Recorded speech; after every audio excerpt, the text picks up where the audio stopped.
Welcome. So I'm just so glad that you guys are here. The purpose of these lives, I did one last week. Obviously I'm doing this right now, and I have one scheduled for next Monday also. So I'll remind you again at the end of this, and I'll be sharing and posting reminders here. If you're on my newsletter too, by the way, you will get reminders about that as well as everything else that I have going on. So to sign up for my newsletter, you can go through the link in my bio, and there's a link there that you can do that.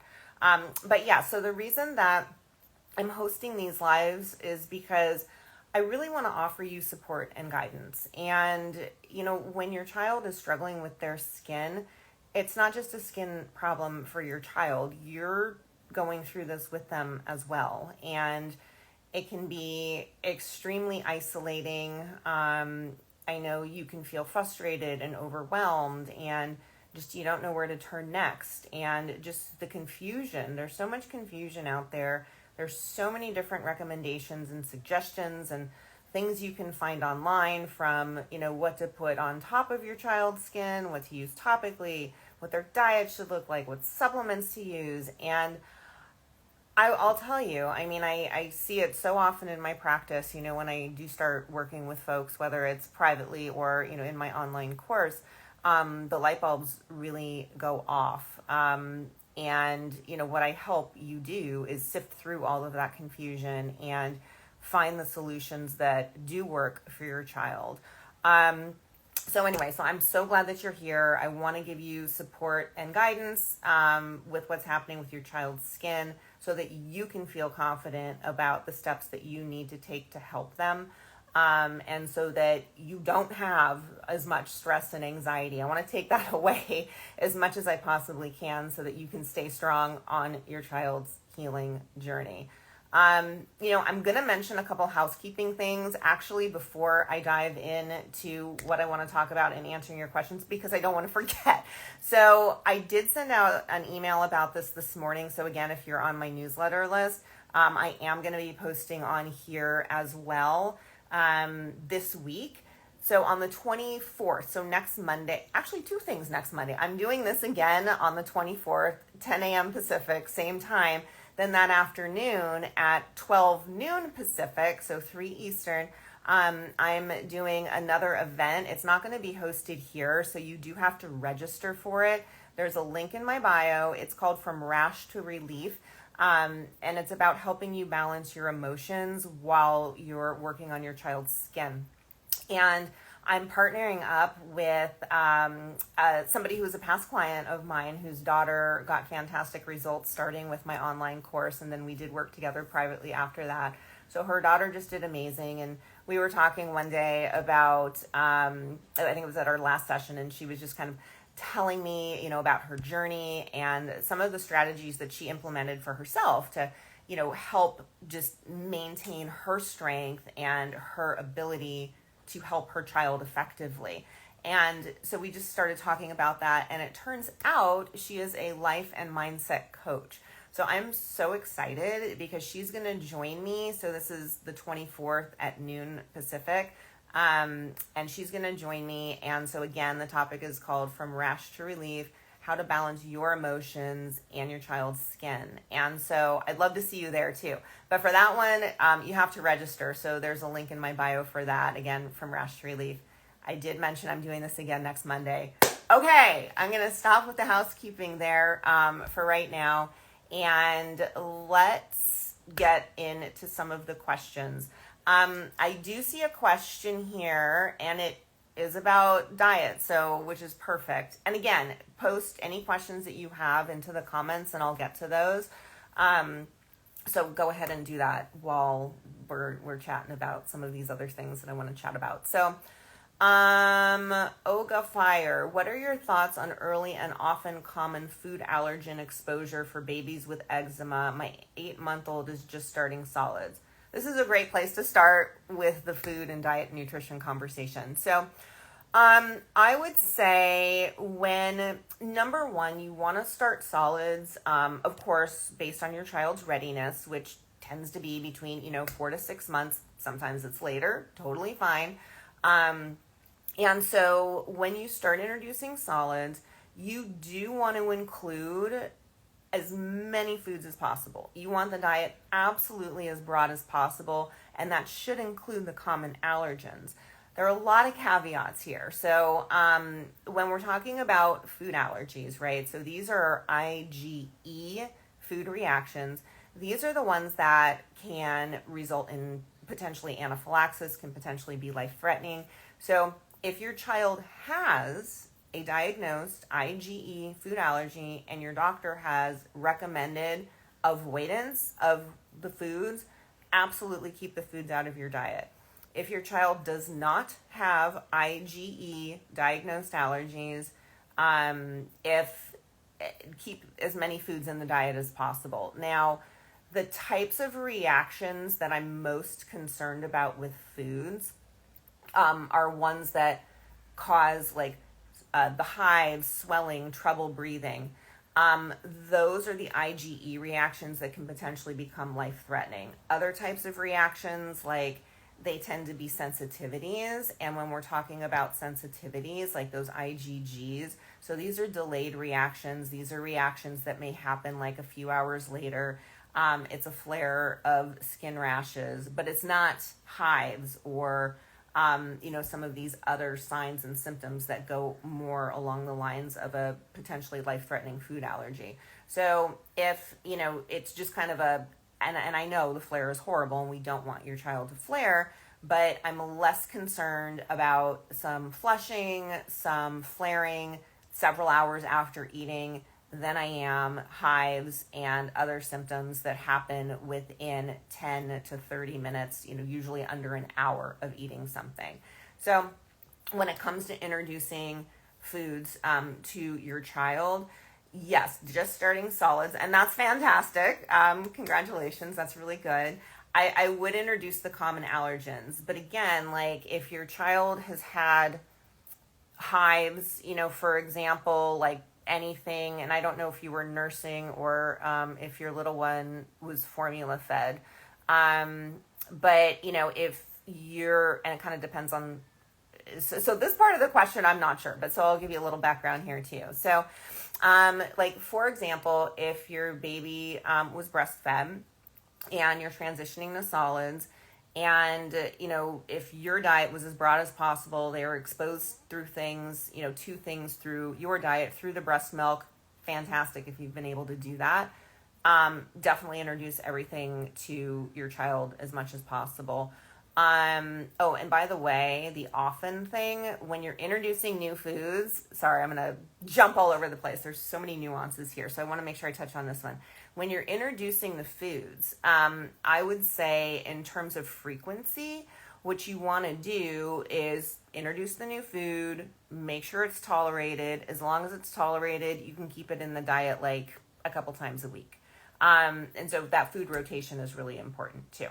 So nursing. So if you've been nursing and now you're going to solids, your baby doesn't have any identified food allergies, nothing has caused like a hives type reaction, which would tend to be more of an IgE allergic reaction. There hasn't been anaphylaxis. Your doctor hasn't told you to keep anything out. Keep everything in. If you've been nursing and your little one has been tested for food allergies, and your doctor has told you to avoid those, obviously you want to avoid those. The other thing that's interesting too with the food reactions, especially when somebody hasn't eaten something yet, so there's a difference between sensitization and a clinical allergy. So, sometimes I hear like, for example, if, your child had been allergy tested before they were eating solids and, a number of things pop up on that allergy testing that they haven't eaten before. So, and especially if that's happened in the absence of an actual like anaphylactic allergic reaction, that's a sensitization. So what can happen, especially too in children that have a broken skin barrier, children that have chronic skin rashes like eczema, that's a mechanism. It opens the body, right? The skin is a protective mechanism, and we have that leaky skin when we have that broken skin barrier. Allergens, so environmental allergens, food particles, can get into the bloodstream through the broken skin barrier. And what can happen is that can actually trigger the immune system and put it on high alert. So now there's a sensitization. So that means that now once somebody eats those foods, they may be more likely to have an actual clinical reaction, which means they have symptoms like allergy symptoms. So this is another reason why too, again, we want to keep the diet as broad as possible in the absence of anything identified as being IgE or allergic. Because when we get things in orally first, through the gut immune function is much more robust than skin immune function. So there's a lesser chance of developing a clinical allergy if we eat those foods before we have a chance to get sensitized through the skin. So those are some things to keep in mind. I hope that helps. So long answer to your question. So yes, when your baby's ready for solids, start including the allergens as long as you don't have a reason to exclude them, such as an identified IgE allergic reaction that your physician has told you to avoid. And in terms of frequency, once it's tolerated, which means you're not noticing any reaction within like 10, 30 minutes, under an hour, then you want to keep the food in a couple times a week. So I hope that helps. Okay, excellent question. Let me see. Oh, okay, now I see. Exclusively breastfed. Yeah, she was on chicken meat stock, working on gut dysbiosis for a while. It scared her because her cheeks are constantly flared. Well, a couple things with that actually. So, and I don't know the details of your case, but chicken meat stock, I'm thinking like, okay, so chicken meat stock probably isn't going to be super high histamine. So I'm thinking like, bone broth, for example, because sometimes that flushing. So if the cheeks are flared, that's one thing. Like if it's an eczema rash, if it's kind of like flushing after eating, that can happen, with introducing new foods as well. So that's something to keep in mind. And that can happen to any baby, whether they have rashes or not. So keep your eyes out for that difference between like an actual eczema flare and just some flushing when we eat. One thing that can happen is that, our taste buds, when like you're craving something or whatever, you see something delicious and your mouth starts to water. Well, so every time I explain this, my mouth starts to do that. So the taste buds get activated and, we get our saliva flowing, and there are enzymes in our mouth because digestion actually starts in the oral cavity in the mouth. So things start happening, saliva and other, there's some enzymes in there, and stuff starts happening to start digesting our food. And that can kind of create like, I don't want to say a histamine reaction, but we get like a dilation of blood vessels, basically constriction and dilation, because things get kind of warm, if you will, right? And so when that happens, there can be some flushing. So if you're noticing just some flared cheeks, like some flushing with eating, that's one thing versus the rashes. The other thing I would say, if you're working on dysbiosis, that's excellent. That's what you need to do. So that's really good. So keep working on the gut dysbiosis because that is a very important piece of the puzzle. Okay, I hope that helped. Okay. So if you guys have any questions, type them in to the comment section. I do want to talk more about diet and food, and I'm just going to kind of start at the beginning here because I just want to make sure that you guys have as much information as possible. So food is not the root cause of the problem. That's it right there. Food is not the root cause of the problem. Now, think about it this way. Your child's body needs, all our bodies, but certainly your child's body needs fuel, needs nourishment. So your child's body needs all of the fuel that it can get. They are growing, they're developing, right? And so kids, because their bodies are doing so much, just pound for pound, they have a much greater metabolic need for nutrients than we do. Their bodies are doing so much. They're active, they're growing, they're developing. Now, add a healing journey on top of that, especially a skin healing journey, and they need even more fuel. This is something that I always think is interesting too. This is something that like way back when I was doing my bachelor's in nutrition and dietetics, like a really long time ago. I won't tell you how long ago that was, but I just remember studying, nutrients and, we were studying like, we were on the wound care section. It was a very like clinical medical type training that I had initially before I became a clinical nutritionist, got my CNS, and kind of went the more functional route. But anyway, I remember just that whole all the lessons we had on wound healing and how much fuel it actually takes to heal what's happening on the skin. So if you even just go in and, Google like nutrition for wound healing, you're going to see that it's above the general recommendations that you find online. And keep in mind that the general recommendations that you find online are literally to avoid deficiency. That's it. They're not for optimal health. They're not for growth and development. They're not for anything other than to prevent deficiency. So the general guidelines for how much fuel, in terms of vitamins, minerals, your macronutrients. So the general guidelines that you see online are already low. And then when you see like the wound healing, how much is needed online, that's still going to be kind of low. So and this is really why, like your child's skin is not going to heal without having the fuel. And when I'm talking about fuel, I'm talking about food, that's nourishment. Your child's body just isn't going to be able to heal. So many of my clients, I hear all the time, like, they're concerned about their child's weight. They're on the smaller side, on the percentile scales. They just don't seem to be growing and developing and thriving. And of course, they're struggling with rashes. And one of the biggest mistakes I see people make is going on these elimination diets. And it's just, it blows my mind that it's still out there as a recommendation, that food sensitivity testing still is a thing that practitioners use.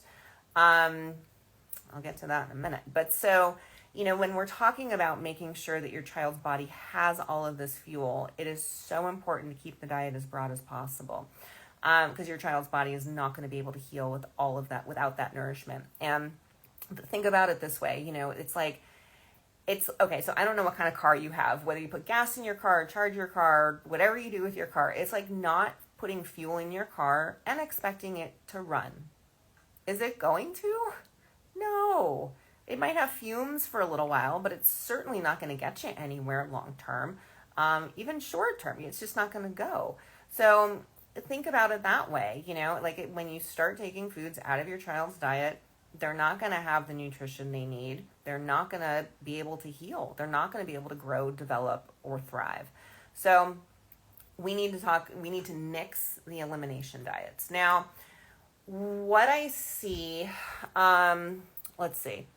So let's talk about those food reactions. And we talked about this a bit when we were talking about the IgE food allergies. So now the difference, I'll go into this again because I think this is really important. So let's talk about like kind of the two main ones that we talk about when we're dealing with chronic skin rashes, certainly something like eczema. So we've got your IgE. These are your allergy reactions. So these are the things that typically cause a reaction, would be like hives and swelling and trouble breathing. These are the types of things that can go into anaphylaxis, become life-threatening. Those are the types of reactions that I'm concerned about when, you're feeding your child whatever foods you're feeding them. Those are the ones that if you're seeing signs, like if your child eats something and, one of the first signs, sometimes it could be swelling, obviously you're going to know pretty soon. These things are going to happen within like 10, 30 minutes, usually less than an hour of consuming whatever it was. So, hives, those are the types of things that could signify an actual clinical allergy. So in those cases, I would absolutely work with your doctor and, get your child allergy tested, see what, how they want to handle it. But so those are the types of reactions that I'm most concerned about.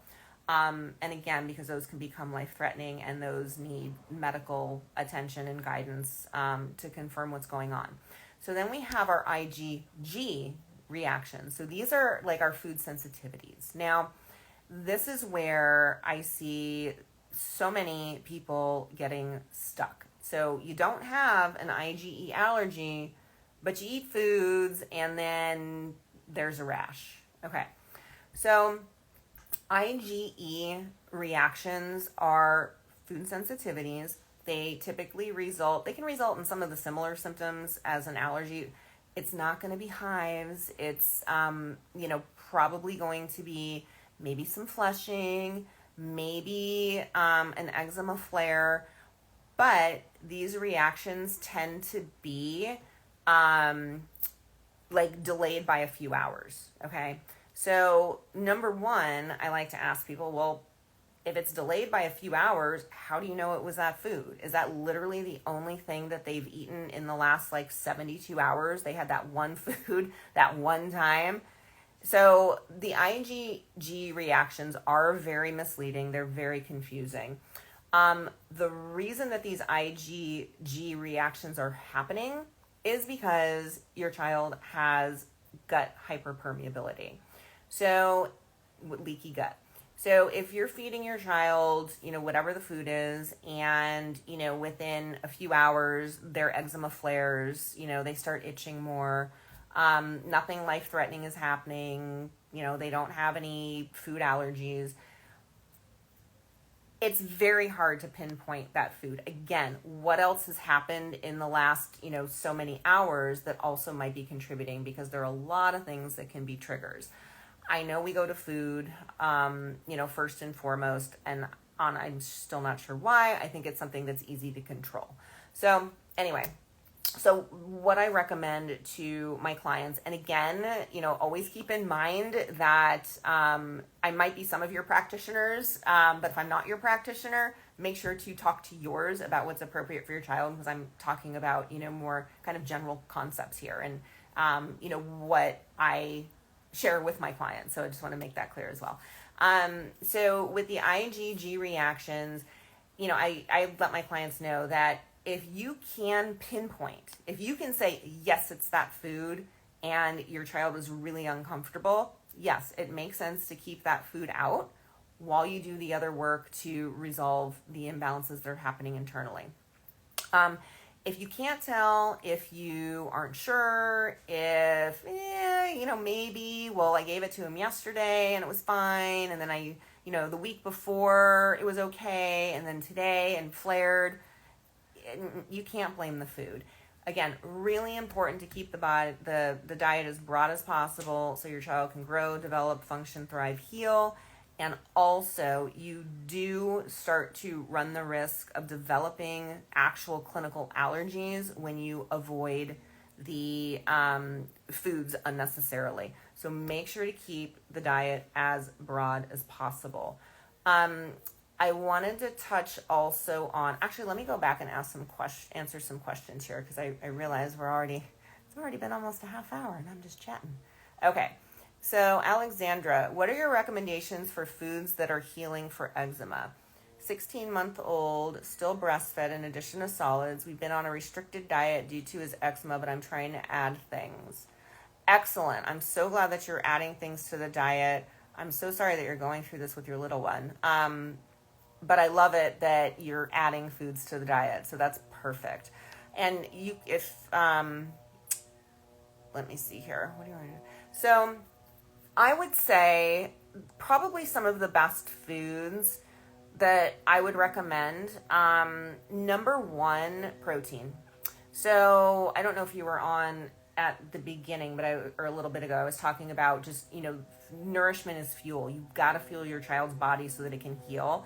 At the top of that list is protein. And when I was talking about like that wound healing analogy, protein is at the top of that list. So I would make sure that protein-rich foods are getting in. That's going to be super important for healing, helping heal your child's skin. And of course, we're talking about, meats, poultry, fish, so animal products. And then, of course, there are plant-based proteins as well, quinoa, soy products and such, beans, legumes, things like that. Do keep in mind, though, where possible, I know that, people follow different diet styles for a variety of reasons. I do want you to know that animal-based proteins do have better digestibility and absorbability compared to plant proteins. So on a healing journey, if it is an option for you to include animal proteins in the diet, I would absolutely recommend that. Plants, of course, are really important as well, but I would focus on the animal products for the protein needs. And of course, when we're talking about that as well, there is a difference. And I know I don't do it all the time, totally guilty of this, but when you can, organic, grass-fed, free range, all of that can be really important as well. So protein number one, I would also say anti-inflammatory. So, we want to think about things like omega-3s, so essential fatty acids. Essential means they need to come from the diet because the body can't make them. The body can make a lot of things, but if it's essential, it needs to come from the diet. So we want to make sure things like, if you can do fish, salmon, mackerel, so sort of those like fattier fish are really good sources of omega-3s. Flax seeds, chia seeds are also good sources of omega-3s. So, think omegas. Those are great to get into the diet. Also, rainbow assortment of veggies and fruits. The different colors, this is why they say eat the rainbow, right? So the different colors, those pigments are actually different types of antioxidant nutrients. Antioxidants help combat inflammation, and inflammation is a driver of eczema, by the way. It's driven by inflammation. So we've got to get the body nourished, right? Get that protein in, diet as broad as possible, work on that inflammation, start eating those antioxidant nutrients, fruits and veggies. Of course, fiber is going to be really important. You're going to get some of that with the fruits and veggies. And also if you do use some legumes and beans and things like that for protein as well, those also, that fiber is going to feed the good gut microbes. And this is really important because if you've been around here with me for any length of time, you know that I talk a lot about what's happening in the gut and that there's a really significant correlation between that and what's happening on your child's skin. It's the number one root cause of issues I see in my practice or problems in the gut microbiome. So definitely get in those fiber-rich foods to start feeding your baby's good gut flora. And this is interesting too. So the gut microbiome does become mature at about 2 years old. So your baby's gut microbiome isn't mature yet, which means most likely, well, this is what the research says. When I do testing on kids, it really runs the gamut. I don't always see this. But what the research generally tells us, and again, I see this on probably like half the cases that I work with, is that we do have lower levels of good gut microbes in there because they haven't grown in yet. That's where the fiber becomes really important. So get those fiber-rich foods in. And at that same time, we tend to have a higher level of things we don't want in there. And, generally it's like not necessarily a bad thing because it's training the immune system. But of course, when somebody's struggling with rashes, I do help my clients get in there regardless of age and start making some adjustments so that, we can fix what's happening on the skin. But anyway, so we've got our protein, we've got our antioxidant nutrients, we've got our fiber. And I would say those are really good places to start. Trying to think if there's anything else I would recommend. Because when you're getting in the right kind of protein sources, especially like animal products, you're going to get in like iron and zinc and B12 and some of those really important nutrients also. And I would say, again, like you mentioned that you've been on a restricted diet due to his eczema.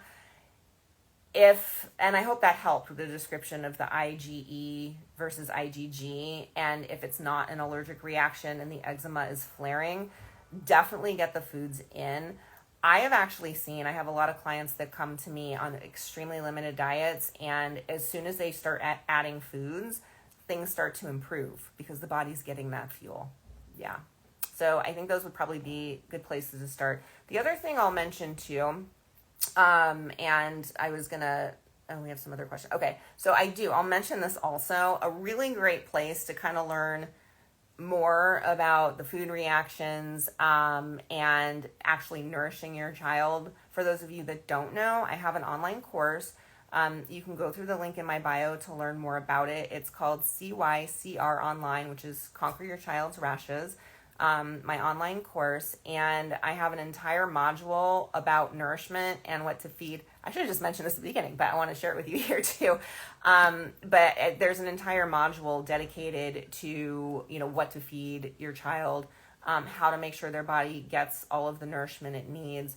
There's a whole module on that inflammation that I mentioned and antioxidants and, how I've determined that is an issue with kids in my practice. But every time I've tested with functional testing with kids in my practice, they're low in those antioxidant nutrients. And again, eczema is an inflammatory condition, so we've got to get those antioxidants in. So there's a whole module on that as well as a whole module on what's happening in the gut, and why we need to address that. It talks about the different dysbiosis. There are nutrition, lifestyle, supplement recommendations, all kinds of things included. So do check that out, because that might be a really good resource for you as well. Not just from the food component, but just from like that holistic perspective. So I just wanted to share that. And I hope that helps. And if you guys have like follow-up questions, you can put them in there too. Okay. So Raising Mama, just wanted to note that giving antihistamines to a food reaction will mask anaphylaxis. Epi is the only thing that can stop anaphylaxis. If your child is clearly reacting, emergency eval is needed. Yes. Thank you for sharing that. Super important. I'm going to repeat that because this is excellent information and you guys should know about this too. So this is Raising Mama. Remember that if you give antihistamines during a food reaction, it could mask actual anaphylaxis. So the EpiPen, so like if you have one of those, that's the only thing that can stop the anaphylaxis. So if your child is reacting, emergency eval is needed. So so this is absolutely important. So this is those IgE reactions. If you feed your child something and they start having a reaction within it's usually pretty quick, like 10 minutes, sometimes 30, definitely under an hour. I have had a few cases in my practice where there has been an anaphylactic reaction that's happened hours later, and the doctors had actually confirmed that it was due to whatever the food was, but that's pretty rare. So if you're noticing these immediate reactions, and you haven't had allergy testing yet, number one, make sure that you check in with your doctor, see what they want to do, see if they're going to test your child, and, look for those types of reactions like hives, swelling, trouble breathing really quickly after eating. And yes, you definitely check with your doctor, and if needed, emergency room. Absolutely. Thank you, Raising Mama. Back in for both of us. So that's Alexandra. So you've added some foods back in? That's awesome. Okay, good. Good. All right. Oh, here's your other. Okay, thank you so much. His diet is protein heavy, all free range organic.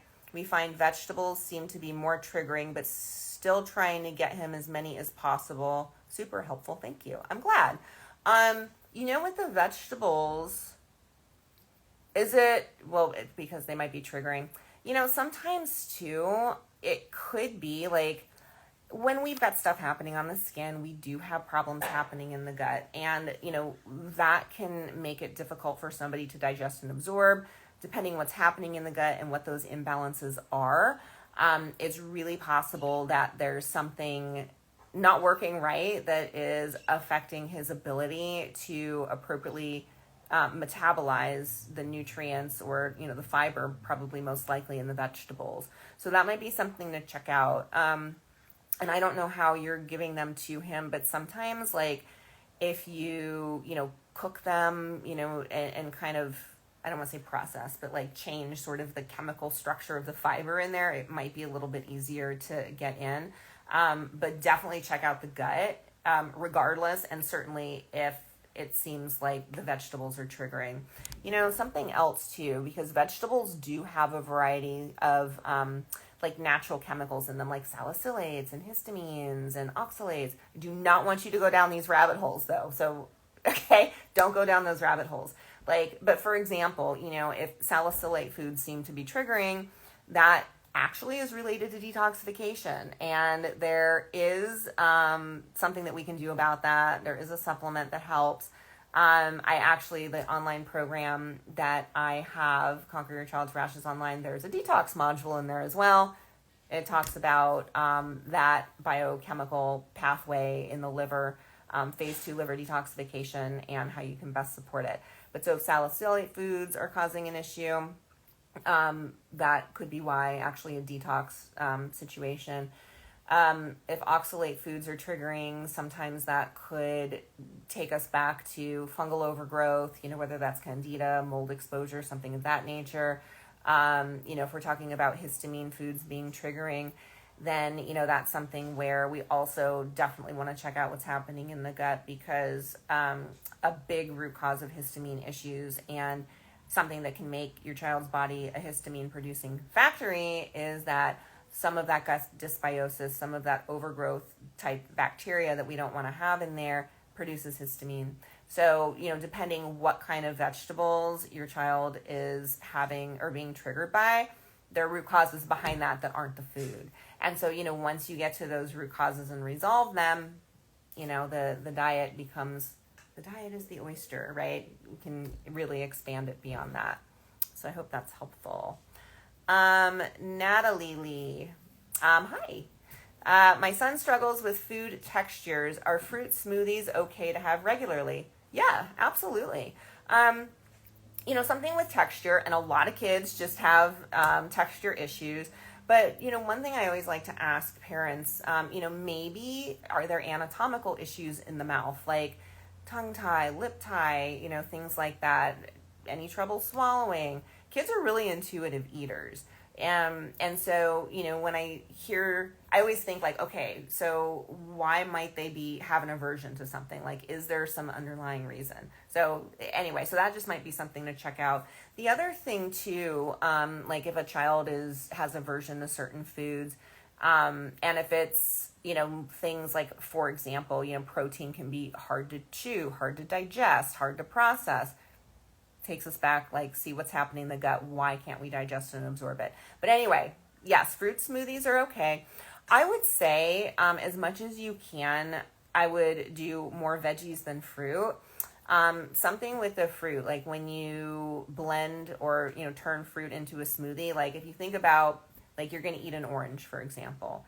If you make a smoothie out of it, like you're going to end up with an orange, an apple, like probably a lot more. You're generally not just going to blend like one piece of fruit. And while fruit is healthy, it's great, it is higher in sugar. I don't recommend keeping anything out as much as we can avoid it. I don't recommend keeping anything out of the diet, but I would say I would balance it with some veggies just to kind of balance the sugar intake. Because, again, think about an orange, think about a glass of orange juice. How many oranges are in that glass of orange juice? Probably a lot, probably not just one. So you're getting a lot more like sugar, if you will, which ultimately, if there's a lot of that over time, can, actually start impacting what's happening in the gut in an adverse way.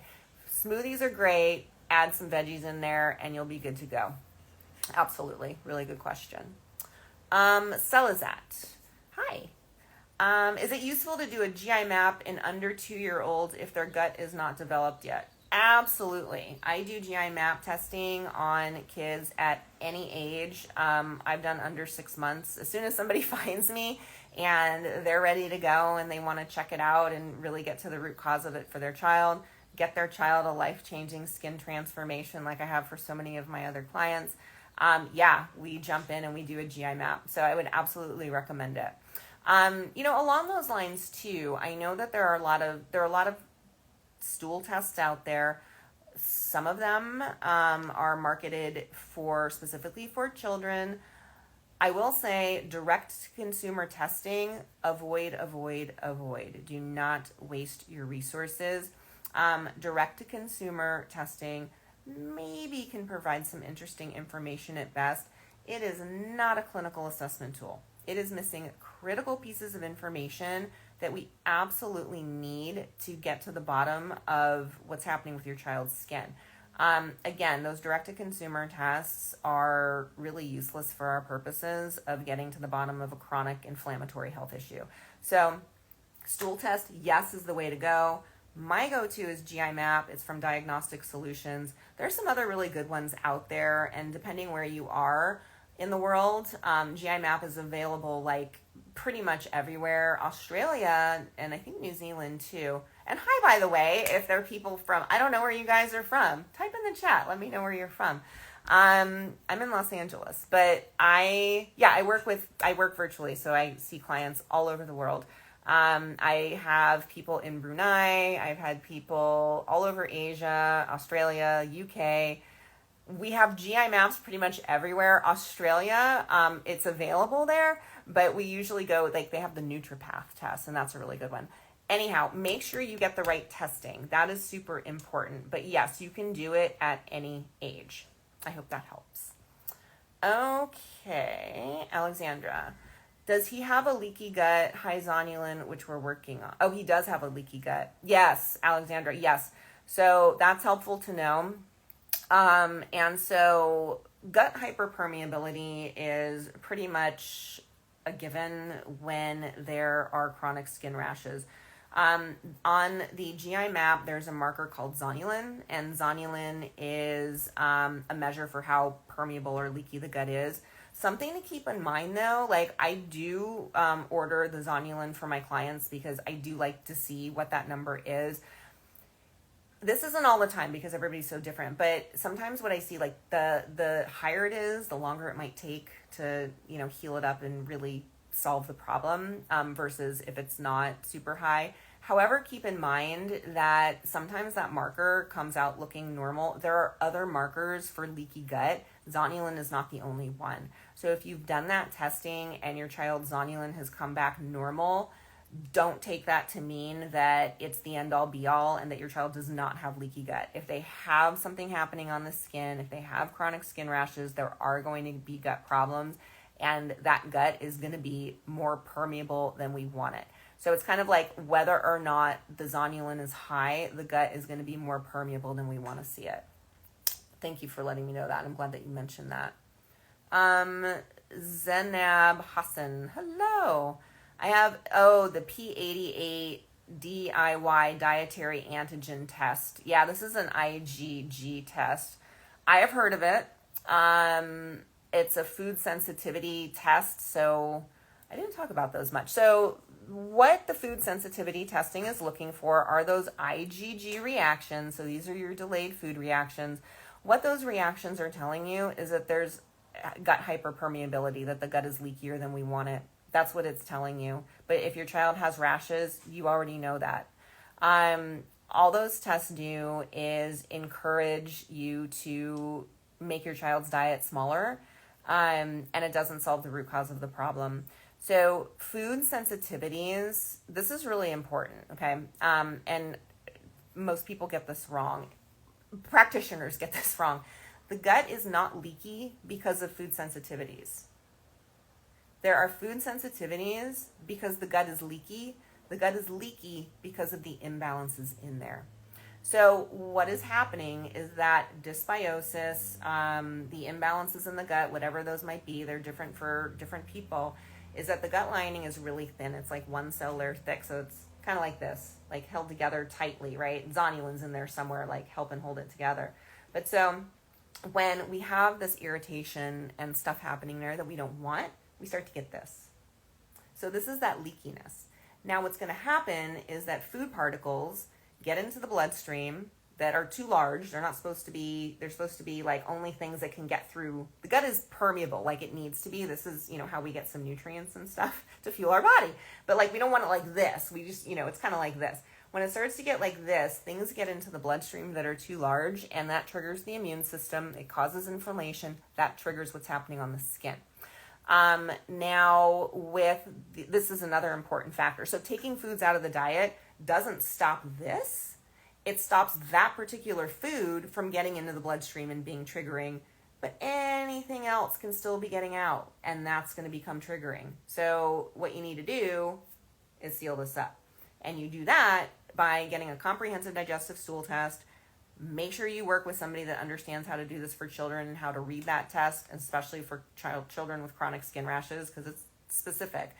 But so that's what I would, if you already paid for it, I mean, I'm waste not, want not. You could do it, but I wouldn't go on an elimination diet because of it. The other thing I want to mention that's happening, so when this is happening in the gut, it's not just food particles that are getting into the bloodstream, it's toxins from gut microbes in there. So it might not even be the food at all. It's the toxins that are getting out at the same time. Some of these tests, and I don't remember if the P88 does or not, but they have LPS, lipopolysaccharides.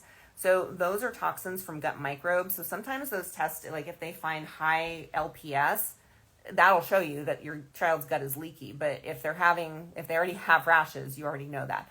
But anyway, so the other thing that happens is that these microbes from the gut and their toxins can get out into the bloodstream and trigger the problem also. And this is one of the things I think is most interesting about that, along with the food sensitivities. So the peak time where a food sensitivity kicks in is going to be a couple hours, 2-3 hours after eating, usually. Peak die-off, digestion creates a die-off of microbes in there. And so we get more toxic overload when we eat. It's normal, that happens. But when the gut's leakier, we get more die-off, more toxins are getting to the bloodstream. That toxin die-off peaks at 2 to 3 hours after eating. So is it the food? Is it what's happening in the gut? It could be either, but until you fix what's happening in the gut, this is still going to happen, and anything can be potentially triggering. So, yeah, long story short, I'm not a fan of food sensitivity testing. If you have it and you've paid for it, I mean, you can always do it. It's just one of those things. If you haven't paid for it, I wouldn't do it. I would spend your resources on a comprehensive digestive stool test. If you do go ahead and do it out of curiosity, I would just work with your practitioner. But if you're not sure or don't know, or because what those things do, and if the gut is super leaky, there are going to be a lot of positive things found on there, and you can't take all those out. So it typically creates more fear. So if you're doing it from an interest perspective, I think that's fine, but just make sure you don't need to take the foods out. You need to heal the gut. I hope that helps. Alexandra, great. She's going to check that out too. Awesome. All right. What causes gut dysbiosis in infants? Oh my gosh. Anything and everything and nothing. It can be so many things. That's a really good question. I mean, from sort of that general foundational perspective, we always talk about, was the baby born vaginally or C-section? C-section, there's a greater chance for dysbiosis. Formula or breastfed? Formula fed is a greater chance of dysbiosis. But I'll tell you, antibiotic use, greater chance of possibly of somebody developing skin rashes like eczema. But I will tell you that in my practice, I have just as many kids that have been born C-section, formula fed, antibiotics, everything went wrong, right? I have just as many kids in my practice like that as I do. Everything was perfect. I literally have had clients that have been at-home water births. One even had a harpist in the background playing. It was the most beautiful experience she's ever had, and her child has eczema. So, what actually causes it? It can be any number of things, and everybody is different.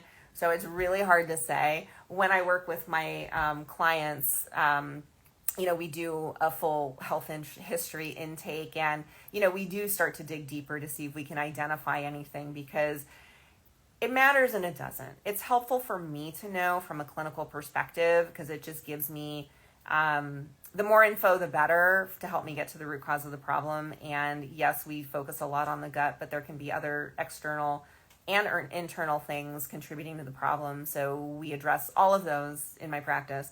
And so that's something that we dive deeper and see if there's anything else that does need to be addressed. Also too, my online program, so Conquer Your Child's Rashes Online, again, link through my bio. You can check out some more information about that.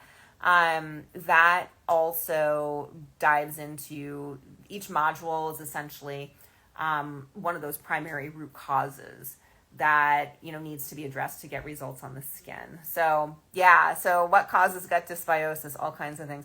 We also share our gut microbiomes. We live with people in close proximity to, sharing utensils and eating and kissing and things like that. So I do often see, if I'm working with one child, certain types of findings on test results that are really easily shared between family members. And, then it becomes a clinical decision. Do we do something with everybody in the family? Is this getting passed back and forth? So, again, we do kind of share some of that stuff too. So that might be something that's happening as well. I hope that helps. All right. I think that's the end of the questions. And oh my gosh, I've been on here for a while. I have a client call in a few, so I need to get to that. One more question. Besides the stool test, what other test do you recommend doing? I would start with a comprehensive digestive stool test. I always start there. And then after that, it kind of depends. Usually that's all we need. And that helps me get to the root cause of the problem. So I can create a plan around that. And usually we don't need anything else. I would say the second one I would do in line with that would be a urinary organic acids testing. That's a urine testing, or an OAT, if you've heard of that. So that might be something to look into too. But I would absolutely start with the stool test. The other thing too, I don't find it particularly helpful, but like when I'm working one-on-one with my clients, with my private clients, sometimes we will ask for some conventional labs. I typically would only do that. It depends. Everybody's different. But typically the issue that we're addressing in my practice is, the skin rashes, the eczema, chronic skin rashes. And so there isn't necessarily a huge need to look at certain conventional labs. They can be helpful. So it's one of those things, like if you have an upcoming doctor's appointment, I'm going to give you a list of things to ask your doctor for, so I do that for my private clients. And, blood sticks, for example, can be really traumatic for children. So we don't often go there unless we need to for some other reason. But stool test, second in line, probably urinary organic acids testing would be next. Yeah. I hope that helps. Awesome. Okay. So again, a couple housekeeping things. I'm going to stop there for today. It was so great seeing you guys. Thank you. Oh wait, what do we see here? Thank you so much for doing this. This is Blackie Bears. This is so helpful. Just wondering if you have any creams, oils you would recommend for dry eczema skin, but also for itchy eczema skin. If you don't have it yet, and by the way, so I do have a bunch of free resources, link in my bio. One of them is called Ditch the Itch. And so that talks about some of my recommendations for what to use topically and also what to avoid. So that can be really important. So check that out if you haven't yet. And something else to consider with like creams and oils, just like really quick tip here. It's summer, it's getting warmer out. So sometimes people this time of year do better with something like an oil, which is thinner. Some even do better with less moisture. So that's we could talk about all these things next week. I'm going to be back next week.